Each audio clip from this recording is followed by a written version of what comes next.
Best friend প্রথমবার জামাই সহ আসবে, কি আয়োজন করেছিলাম তাই থাকবে আজকের ভিডিওতে। আসসালামু আলাইকুম। আমাদের জীবনে অনেক বড় একটা পার্ট আমাদের স্কুল লাইফে কম বেশি সবার জীবনে একটা বেস্ট ফ্রেন্ড থাকে। আমারও ছিল। আমি আর তিথি ক্লাস 1 থেকে 10 পর্যন্ত একসাথে পড়েছি। আরও অনেক গল্প হবে। আগে বলি, এখানে টিকিয়ার জন্য মাংস ডাল বসাচ্ছি। এর মধ্যে সব মশলা দিয়ে বসিয়ে দিব। যেদিন আমার ফ্রেন্ড আসবে তার আগের দিন রাতের এই ভিডিওটা। আমি সব সময় টিকিয়াটা এভাবে সেদ্ধ করে রেখে দেই, এতে করে আমার কাজটা এগিয়ে থাকে। কারণ কাল অনেকগুলো আইটেম করতে হবে, জামাই সহ প্রথমবার আসবে বলে কথা। আমি সময় কম পাবো, তাই আর কি। এদিকে আমি খাসির কোরমা বসিয়ে দিব। খাসির কোরমা আগে থেকেই ম্যারিনেট করে রেখেছিলাম, তাহলে একটা খারাপ যে গন্ধ সেটা আর লাগবে না। কড়াইয়ে পেঁয়াজ ভেজে নিয়ে দেন ম্যারিনেট করা মাংসটা আমি দিয়ে দিচ্ছি। কোরমাটা জাস্ট রান্না করে রাখছি, কালকে ফাইনাল টাচটা দিব।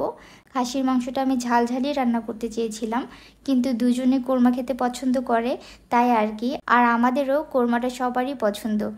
দুধ দিয়ে একটু করে আমি কষিয়ে নিব। এখন ফিরনি রান্না করব। এখানে কিছু চাল ভেঙে নিয়েছি, 1 লিটার দুধের মধ্যে এটা দিয়ে দিলাম। এর মধ্যে চিনি বাদাম কুচিও করে নিয়েছিলাম।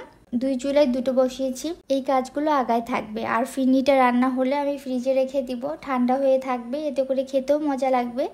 আমার কোরমাটাও প্রায় হয়ে আসছে, ফিরনিও কমপ্লিট। পরের দিন সকালে মাছ ফ্রাই করব, সব কিছু দিয়ে ম্যারিনেট করব। তো যেটা বলছিলাম, স্কুল লাইফে তিথি আর আমি দিনের অর্ধেকটা সময় একসাথে কাটিয়েছি, আর সেই দিনগুলো ছিল একদম বেস্ট। কলেজ লাইফে মজা করেছি, কিন্তু আমার মনে হয় স্কুল লাইফটা একদম আলাদা। কম বেশি সবাই অনেক বেশি স্কুল লাইফেই মজা করেছে। মাছগুলো ফ্রাই করে নিব, তেলে দিয়ে দিলাম। সরিষার তেলে ভাজা, তাই ফেনা উঠেছে।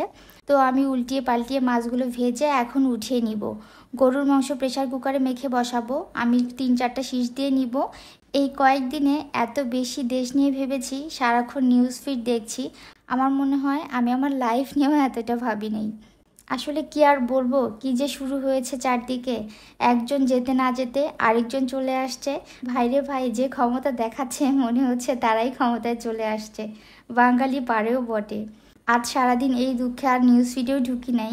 স্বাভাবিক লাইফে ফিরতে হবে, আবার নিয়মিত কাজ শুরু করতে চাচ্ছি। তো যাই হোক, এদিকে রোস্টটা আমি বসাই দিব। চিকেন ভাজা হয়ে গিয়েছে।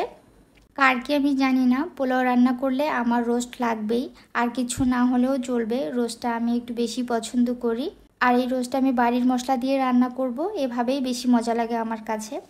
আরেক চুলায় গরুর মাংস সেদ্ধ করে নেওয়া হলে হাঁড়িতে ঢেলে নিয়েছি। অনেকগুলো পানি উঠে আসছে, এই পানিটা একটু শুকিয়ে নিতে হবে। গরুর মাংস আর মুরগির রোস্টটা আমি ধীরে ধীরে কষিয়ে নিব। রোস্টটা প্রায় কমপ্লিট হয়ে গেছে, এদিকে গরুর মাংসটাও কষানো হচ্ছে। এর মধ্যে সবকিছু রান্না শেষ। বুটের ডালও করা হয়েছিল, টিকিয়াটাও আমি ভেজে নিয়েছি, কিন্তু এত বেশি ব্যস্ত হয়ে পড়েছিলাম যে আমার দেখানোর আর সময় ছিল না। তো যাই হোক, সব কিছু টেবিলে সার্ভ করে দিলাম। খাবার সময় আমি ভিডিও করারও সময় পাই নাই, কারণ সবাই একসাথে খেতে বসেছি আর অনেক বেশি গল্প হয়েছে, তাই আর ভিডিও করি নাই। আমার মনে হয়েছে প্রাইভেসি নষ্ট করব না। তো যাই হোক, ফাইনালি কেমন হয়েছে অবশ্যই কিন্তু বলবেন। এই তো খাওয়া দাওয়া শেষে একসাথে বসে ফিরনি খাচ্ছি, সেটাই ভিডিও করে নিলাম। আর আজকের ভিডিওটা এখানেই শেষ করব। সবাই ভালো থাকবেন, সুস্থ থাকবেন। আল্লাহ হাফেজ, টাটা।